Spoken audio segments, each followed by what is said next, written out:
I am Professor Anish Vora and I welcome you all in this video lecture. In this video lecture, we will study about operating characteristic of single-phase induction motor.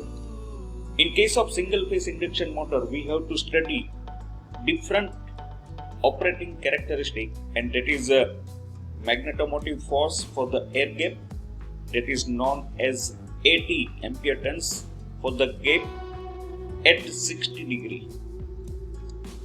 Then we have saturation factor, that is Fs. We have iron losses and we have friction and windage losses. We will study one by one all the operating characteristic. So we start with the air gap, calculation of air gap magnetomotive force.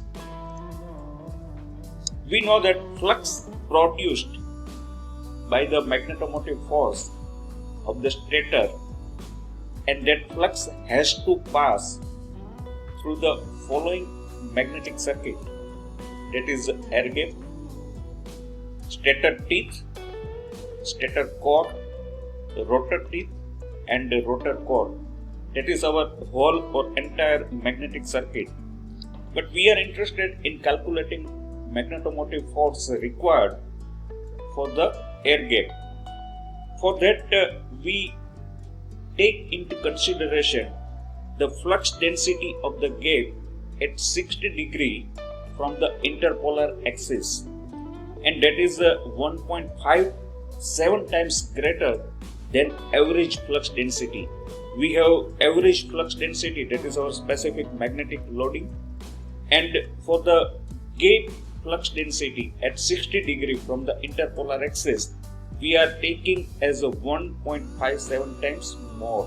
After that, we can easily able to calculate magnetomotive force for the air gap, and that is 80 G at 60 degree. That is the equation is very well known to us, that is 8 multiplied by 10 raised to 5 multiplied by flux density. Now gap flux density at 60 degree, that is Bg is 60 multiplied by Kg multiplied by Lg. This is our equation for the magnetomotive force for the air gap.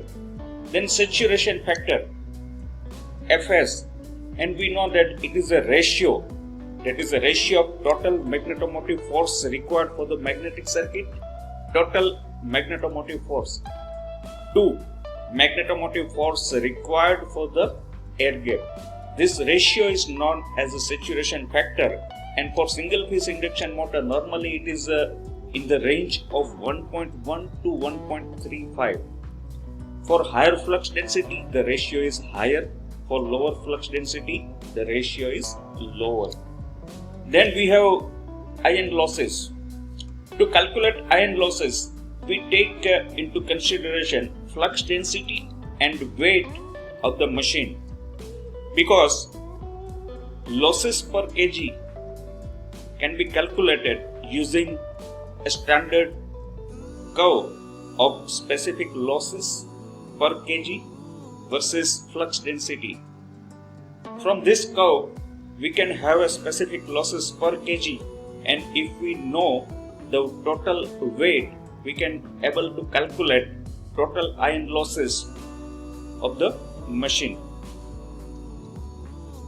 Same way we have friction and windage losses. The bearing friction and windage loss depend upon the type of bearing we use. So it depends on the type of bearing. We have either ball bearing or we have sleeve bearing, and we have standard values when we use ball bearing and the speed is, and or sometimes we use sleeve bearing and for different speed we have different values of friction and windage losses. For example, we have for sleeve bearing and speed 1500 rpm, the friction and windage losses, that is 4 to 8% of the output power, that is in watt. So that way we can calculate our friction and windage losses. So this is known as operating characteristic of single phase induction motor. Thank you for watching my video. Keep watching. Thank you very much.